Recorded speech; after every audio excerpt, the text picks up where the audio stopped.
तो आपके यहां प्रदेश में बीजेपी की सरकार चल रही है, कांग्रेस की सरकार रह चुकी है, समाजवादी पार्टी की सरकार रह चुकी है और बहुजन समाज पार्टी की भी सरकार रह चुकी है। अगर वाकई में ये ठीक ठाक होते तो देश को ये नजारा देखना पड़ता क्या बीजेपी आ सकती थी सत्ता में अगर समाजवादी पार्टी और बहुजन समाज पार्टी सही तरीके से शासन चलाते तो? आप बताइए मुझे। नहीं आ सकते थे। इनकी नाकामी की वजह से आज बीजेपी सत्ता में बैठी है, जिसने जीना हराम कर रखा सबका। और अब एक मजेदार बात हो रही है, मैं उसी बात को बताना चाहता हूं। समझने की जरूरत है आप लोगों को, क्योंकि जो अगर आप समझ के सही तरीके से और उसके बाद सही फैसला लिया, बच जाओगे, नहीं तो तबाही से तुम्हें कोई नहीं बचा सकता। अब क्या हो रहा है? बीजेपी को हराना, बिल्कुल हराना। इसमें ना किसको, यह सवाल जितना महत्वपूर्ण है कि हराना बीजेपी को है और बीजेपी हारेगी, इसमें कोई शक नहीं है। अगर ईवीएम में बेईमानी नहीं करेगी, यह जैसे पंचायत चुनाव के बाद ये जो जिला पंचायत के अध्यक्षों में गुंडागर्दी करी है और ब्लॉक लेवल पे जो ब्लॉक प्रमुख के चुनाव हुए उसमें गुंडागर्दी करी है, ये गुंडागर्दी अगर नहीं की तो बीजेपी जीत नहीं सकती। उत्तर प्रदेश की 403 विधानसभा सीटों में से 50 सीट जीत नहीं पाएगी बीजेपी। मैं लिख के दे रहा हूं। पूरे प्रदेश में लोग इस कदर बीजेपी से खपा है। जिसका भाई मर गया, जिसका बाप मर गया, जिसका बेटा मर गया, जिसकी पत्नी मर गई, जिसकी मां, चाची, ताई, ताऊ, जो बीच में से चला गया, एक एक परिवार में से 2-2, 3-3 लोग मर गए। उन्हें समय मालूम है कि ये सरकार की हरामखोरी की वजह से जो है मरे हैं, सरकार की नाकामयाबी की वजह से लोग मरे हैं। दवा, डॉक्टर, अस्पताल, बेड, ऑक्सीजन ना मिलने की वजह से मरे हैं, बीमारी से नहीं मरे। सब जानते हैं। इसलिए बीजेपी को वोट नहीं मिलेगा।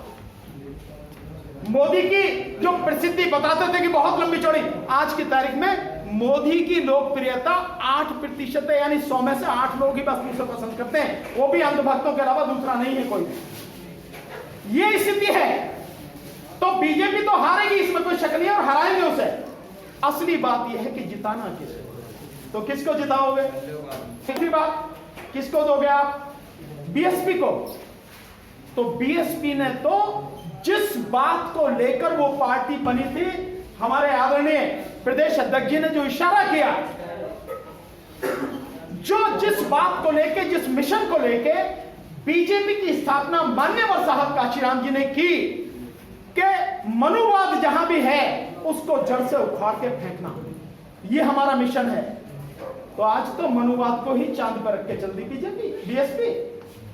भाई राम मंदिर का निर्माण तुम्हारा क्या लेना देना राम मंदिर से? लेकिन तुम अयोध्या में मंदिर के लिए कह रहे हो कि बीजेपी तो क्या बनावेगी, हम बनावेंगे। और सतीश चंद्र मिश्रा उसे लेके अब बैनर पे, उनके जो होर्डिंग है, बैनर है, उस पे कहीं भी बहुजन महापुरुषों का नाम नहीं है। वहां कहां है? ब्राह्मण शंख बजा रहा है, परशुराम की परसा लेके खड़े हैं और मंदिर का फोटो है। तो भैया मिशन खत्म हो गया। तो जब मिशन खत्म हो गया तो बीएसपी भी खत्म हो गई। आप बताइए, मैं आपसे जानना चाहता हूं। तो मिशन खत्म हो गया। जिस मिशन को लेके, जिस उद्देश्य को लेके उस पार्टी की स्थापना मान्यवर साहब काशीराम जी ने की, आज वो पार्टी अपने सर पर मंदिर को लेके चल रही है। तो फिर आपकी कहां रही वो पार्टी? हमारी कहां रही वो पार्टी? आपके हमारी तो है नहीं। जो मान्यवर साहब काशीराम जी ने बनाई वो तो बात ही खत्म हो गई। सारी लड़ाई तो मनुवाद के खिलाफ ही थी। लेकिन जब मनुवाद को ही गोदी में बैठा लिया, या मनुवाद की गोदी में जाके बैठ गए, तो फिर लड़ेंगे किससे? भाई वेद का वाक्य अगर शूद्र के कान में पड़ जाए तो उसके कान में पिघला हुआ शीशा डालने वाले कौन थे? यही तो थे मनुवादी। अगर किसी शूद्र के मुंह से वेद के एक शब्द का भी उच्चारण हो जाए, उसकी जीभ काटने वाले कौन थे? यही तो थे मनुवादी। वो सब जिनके विरोध में हमारा संघर्ष था, उन्हीं को आपने अपनी गोदी में बैठा लिया, उसी मंदिर को सर पर रख लिया। तो फिर पार्टी कहां? बात खत्म हो गई। तो पार्टी वो बहुजन समाज की पार्टी तो नहीं, उसका तो नाम ही बदल के बहुजन की जगह ब्राह्मण समाज पार्टी कर देना चाहिए, बढ़िया रहेगा। अब रही आपकी पार्टी समाजवादी पार्टी के नेता, जैसे बहुजन समाज पार्टी के नेता चुप हैं, कोई नहीं बोलता। सीए एनआरसी का आंदोलन इतना लंबा चौड़ा चला, 100 दिन से ज्यादा चला, और पूरे देश में मैं हर जगह गया, इतना बड़ा आंदोलन था आप सोच नहीं सकते। मैंने देखा लाखों की भीड़ उस आंदोलन में रही। मैंने उस भीड़ को संबोधित किया। इनमें से कोई नेता, न समाजवादी पार्टी का न बहुजन समाज पार्टी का, एक शब्द भी बोला नहीं। दिल्ली में दंगे हुए, इनमें से कोई बोला नहीं। किसान आंदोलन चल रहा है, इनमें से कोई बोला नहीं। गलत तो नहीं मैं कह रहा? मेरी बात गलत हो तो बताओ आप। बोले आए धमकाने को, शाम को उन्हें धमकाने के लिए, यानी कि आंदोलन के पक्ष में कोई नहीं बोला। तो जो नेता आज नहीं बोल रहे, क्यों? उन्हें डर लग रहा है? किसी बात का डर है क्या?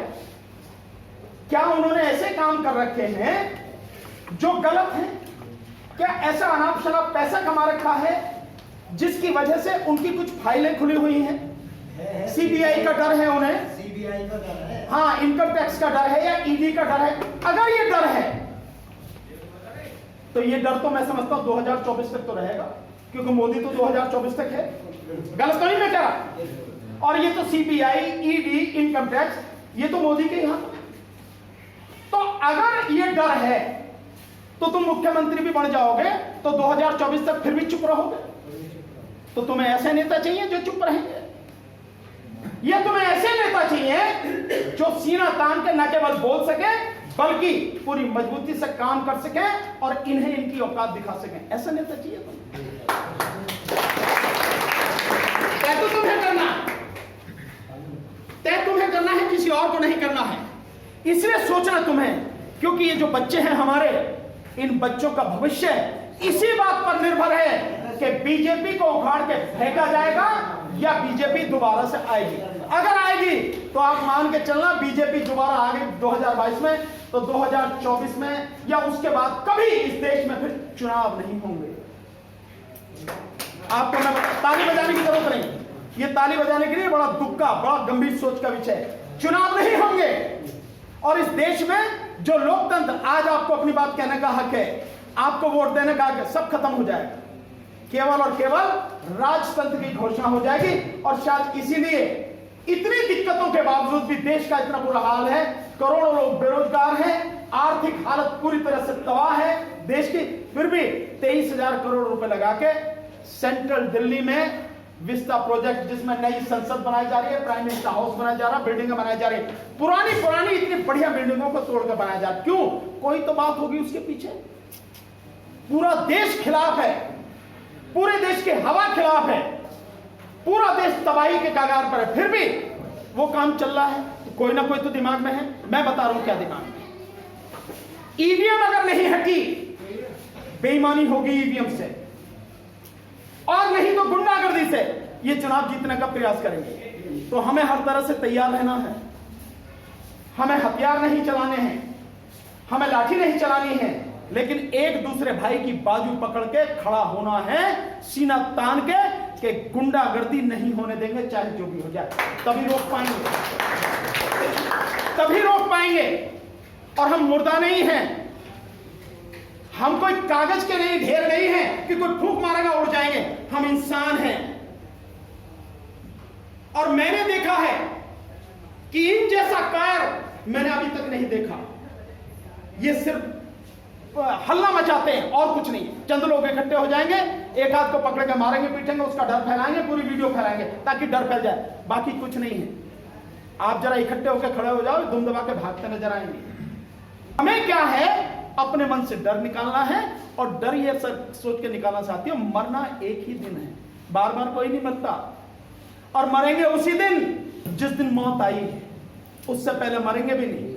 और जिस दिन आई है उस दिन बच भी नहीं सकते। तो जब तक जिंदा हो तब तक बहादुरी से जियो, मजबूती के साथ जियो, इकट्ठे होकर जियो, और ये प्रण करके केवल और केवल अब सबका एक ही काम होना चाहिए।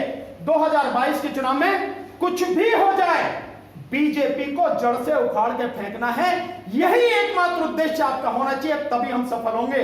बीजेपी का जैसे ही खात्मा होगा, देश बच जाएगा और फिर कुछ अच्छा किया जाएगा। उसी के लिए काम कर। आदरणीय अध्यक्ष जी ने बताया, वो समाजवादी पार्टी जो 4-4 बार सत्ता में रही है, अपने एक आदमी को नहीं बचा सकी। आजम खान कितने भी अच्छे हैं बुरे हों अलग बात है, पर समाजवादी पार्टी के लिए तो उसकी रीढ़ की तरह काम किया उन्होंने। सम्मेलन कर रहे हैं, बहुत मजबूत है ना वो आजम खान 140-45 मुकदमे लगा दिए और पार्टी कुछ नहीं कर रही। अरे कम से कम साथ में तो खड़े होते हैं, कम से कम ये तो दिखता कि हाँ पार्टी खड़ी है, पार्टी में नहीं खड़े। तो जब वो उसको नहीं बचा सके, उसके नहीं हो सके, उसका साथ नहीं दे सके, तुम्हारा साथ क्या देंगे भाई? तुम तो किसी खेत की पूरी नहीं हो, किस गिनती में हो, तुम्हारा तो अता पता भी नहीं है। तो पार्टी उसको देना है जो पार्टी तुम्हारा साथ दे सके और जो आंख में आंख डाल के सीना तान के इनसे मुकाबला ले सके। और वो केवल एक ही पार्टी है आज की तारीख में, राष्ट्रीय जनहित संघर्ष पार्टी। मुझे आप जानते हो, अच्छी तरह से जानते हो, हर आंदोलन में साथ हूं, सीना तान के खड़ा हूं। जो उन्हें करना है कर लो। धमकियां आती हैं, धमकियों से क्या कुछ नहीं होता इन धमकियों से, क्योंकि मैं जानता हूं जब आमने सामने आओगे तब बताऊंगा। अभी तो क्या है, दूर दूर से धमकी दे रहे हो, सामने आओ तो पता लगेगा कौन कितने पानी में है। तो घबराना नहीं है, लेकिन अब सोचना यह है आपको साथ किसके देना है। साथ आप हमारा दीजिए, राष्ट्रीय जनहित संघर्ष पार्टी का साथ दीजिए, अच्छे साथियों को निकालिए। आज आप वहां से लेकर आए हैं ढोल बजाते हुए, हमारा सम्मान करके लेके आए हैं। यहां आपने पगड़ी बांध के इज्जत बख्शी, हमें सम्मान दिया। मैं जीवन भर इसको ध्यान रखूंगा, मेरी कभी जरूरत हो आप आवाज देंगे, यही खड़ा मिलूंगा आपको। लेकिन आपसे भी निवेदन है, न केवल आप बल्कि समाज के सब लोगों को समझाओ। अब उन्हें उनका साथ छोड़कर जिनके साथ हो सकते थे, हराने वाला कोई नहीं है। उन्हें जो है मतलब जो लग रहा है ना कि ये हरा सकते हैं, अखिलेश घर में बैठ के हरा दोगे क्या? 350 सीटें सपने देख रहे हैं अखिलेश यादव घर में बैठ के। मायावती कह रही है कि जो हमारी सरकार बनेगी हम, तो तुम्हारी सरकार दोनों ही जो है ब्राह्मण सम्मेलन कर रहे हैं। अबे तुम्हें ब्राह्मणों को जोड़ना था या बहुजन समाज को जोड़ना था? तुम मात्र 8.5% ब्राह्मण के पीछे भाग रहे हो, तुम 85% जो बहुजन समाज है उसे छोड़ के किसको मतलब तुम्हें करना चाहिए था, साथ में लेना चाहिए, समझ में नहीं आती। लेकिन ये मतलब साफ है, क्यों? क्योंकि हकीकत में समाजवादी पार्टी की बागडोर भी ब्राह्मण के हाथ में है और बहुजन समाज पार्टी की बागडोर भी साथ उनके ब्राह्मण के हाथ में है। तो भैया ये तो सारी ब्राह्मणों की पार्टी है, बीजेपी उनकी पार्टी, कांग्रेस उनकी पार्टी, कम्युनिस्ट वाले भी उनके ही, और भैया अब तो समाजवादी पार्टी भी उनकी हो गई और बीएसपी भी उनकी। तुम्हारी पार्टी कहां? दिल्ली से भी आ रहा, एक वो केजरीवाल आ रहा, वो आरएसएस का एजेंट केजरीवाल। मैंने दिल्ली वालों को बतेरा समझाया, भैया इसे आरएसएस का एजेंट है, ध्यान है। जब आंदोलन चला अन्ना का, तो अन्ना आरएसएस का आदमी उसी से तो निकला था, लेकिन एक तरफा वोट दिया मुसलमानों ने और दलितों ने दिल्ली में, और उसको जो शहंशाह बना दिया। अब वो यहां भी ताल ठोकरा। उससे पूछो तूने दलितों की मुसलमानों की वोट उनके लिए क्या किया? कुछ नहीं किया, कुछ भी। तो ये जो लोग हैं इनको छोड़कर अब आपके पास में केवल जो रास्ता है वो केवल राष्ट्रीय जनहित संघर्ष पार्टी। मैं आपके सामने, मुझे जांच लो परख लो, हमारे प्रदेश अध्यक्ष हैं उन्हें जांच लो परख लो, जो आपको लगता हो पैमाना जिस पे आप हमें परखना चाहते हो परख लो, और परखने के बाद जब समझो ठीक है हम लोग, हमारा साथ दो और पूरी ताकत से। और केवल यही नहीं, ये जितने लोग बैठे हैं इनकी जिम्मेदारी, अपनी जिम्मेदारी समझो कि घर घर में जाके सबको पार्टी के साथ में जोड़ो, पार्टी के मेंबर बनो, पार्टी के मेंबर बनो, और साथ में अपने रिश्तेदारों में जहां भी तुम्हारी जान पहचान हो सबको को राष्ट्रीय जनहित संघर्ष पार्टी के साथ में जुड़ो। हम हैं जो इनको टक्कर देंगे, इनको उखाड़ के फेंकेंगे और हम बताएंगे कैसे काम करेंगे। हमारा एजेंडा आपको बताएंगे तो आप खुश होंगे कि किस तरह से हम लोग काम कर रहे हैं। एक काम और कर रहे हैं हम, इसमें जरूर आप हमारा साथ दें। ये फॉर्म देख रहे हैं आप, ये ईवीएम के खिलाफ हस्ताक्षर अभियान है। ईवीएम को जब तक उखाड़ के नहीं फेंकेंगे बीजेपी को नहीं उखाड़ा जा सकता। इसके लिए हमने ये हस्ताक्षर अभियान चलाया है। हमारी पार्टी के नाम से है ईवीएम के विरुद्ध हस्ताक्षर अभियान, राष्ट्रीय जनहित संघर्ष पार्टी, आरजेएसपी राजस्व। जनहित लक्ष्य हमारा, जनहित संघर्ष हमारा, हमारा नारा। ये मेरा फोटो है, नीचे लिखा है भारतीय सर्वोच्च न्यायालय यानी सुप्रीम कोर्ट के सभी माननीय न्यायाधीशों और भारत के राष्ट्रपति महोदय से देश हित में विनम्र निवेदन क्या है? ईवीएम और वीवीपैट मशीन हटाओ, बैलेट पेपर लाओ, 2019 के लोकसभा चुनाव को रद्द कर मोदी सरकार को बर्खास्त करो, साथ में लोकसभा भंग कर बैलेट पेपर से दोबारा लोकसभा चुनाव कराओ, और फिर इसमें जो भी वोटर है उसका नाम, फोन नंबर, जिस लोकसभा क्षेत्र से है उस लोकसभा क्षेत्र का नाम, और जिस राज्य से है उस राज्य का नाम, और आगे अपने साइन करें, बस इतना से। इसके बाद 10 इधर हैं, 15 इधर हैं, कुल एक फॉर्म पे 25, ज्यादा जितने भी हो इसकी फोटोकॉपी करवाओ, और फोटोकॉपी जितने चाहो करवा के उसमें भरो, और नीचे लिखा है व्हाट्सएप नंबर, इस व्हाट्सएप नंबर पर भरे हुए इस फॉर्म का फोटो खींचो दोनों तरफ से, या इसको स्कैन करो, कैमरे में स्कैनिंग भी होती है, स्कैन करो और इस व्हाट्सएप नंबर पर भेज दो, हमें मिल जाएगा। सुप्रीम कोर्ट में जाने के लिए यह बहुत बड़ा सबूत है जो हमें चाहिए। हमारे पास कोई आधार तो होना चाहिए ईवीएम को हटाने के लिए। आज सुप्रीम कोर्ट सुनने को तैयार नहीं है, लेकिन हम ये मान के चल रहे हैं कि देश में 90 करोड़ वोटर हैं। अगर 50 करोड़, हम टारगेट 50 करोड़ का लेके चले, कोई बात नहीं, 50 नहीं, 45 हो जाए, 40 हो जाए, 35 हो जाए, 30 हो जाए, कुछ तो होने चाहिए। तो 50 करोड़ वोटर अगर इस पर साइन करके हमें देते हैं तो मैं आपको लिख के देता हूं ईवीएम को हटा देंगे, और हम ये कोशिश कर रहे हैं उत्तर प्रदेश के चुनाव से पहले हो जाए, ये उत्तर प्रदेश के चुनाव से पहले हो जाए, और इसके विषय में हम लगातार लोगों के बीच में जा रहे हैं। लोग इसमें बड़ा सपोर्ट कर रहे हैं, हर समाज का व्यक्ति सपोर्ट कर रहा है। को आप किसी भी पार्टी से हो, इसमें कोई दिक्कत नहीं है, हम किसी से वोट तो नहीं मांग रहे, कोई ऐसा किसी की जानकारी हम ऐसी नहीं ले रहे, हम केवल उससे ये कह रहे हैं तुम ईवीएम नहीं चाहते इस पर भैया ये भर दो, तो फोन नंबर इसीलिए लिया जा रहा है कि हमें पता तो रहे कि कौन भाई है, और ये कहीं और जा नहीं रहा, ये जाएगा सुप्रीम कोर्ट में, सुप्रीम कोर्ट में दिखाया जाएगा कि इतने लोग नहीं चाहते कि ईवीएम से चुनाव हो तो खत्म करो इसे, हमारे पास कुछ तो होना चाहिए, उसके लिए हम काम कर रहे हैं। तो हमारे काम करने का ढंग और तरीका वो है जो देश के हित में है, लोगों के हित में है। मैं उम्मीद करूंगा कि डॉक्टर जाफर साहब और जो साथी यहाँ पे जो आज जुड़े हैं हमारे साथ में, आप सब इस फॉर्म की फोटोकॉपी करा लो, फोटोकॉपी तो करा लो, ज्यादा महंगी तो ना, पैसा मैं दे दूंगा, इसके बाद तो इसकी कॉपी करा के पूरे गांव से हजारों की संख्या में दस्तखत हो के, इस गांव से भी और डॉक्टर जाफर साहब के भी गांव से और आसपास जो भी हो, इसके जो है साइन करा के हमें दो फोटो। इतना ही कहना है। आपने बुलाया, सम्मान दिया, आप पार्टी से जुड़ रहे हैं, आपका बहुत बहुत स्वागत, बहुत बहुत धन्यवाद। मैं आपके इस सम्मान को हमेशा ध्यान रखूंगा, कभी नहीं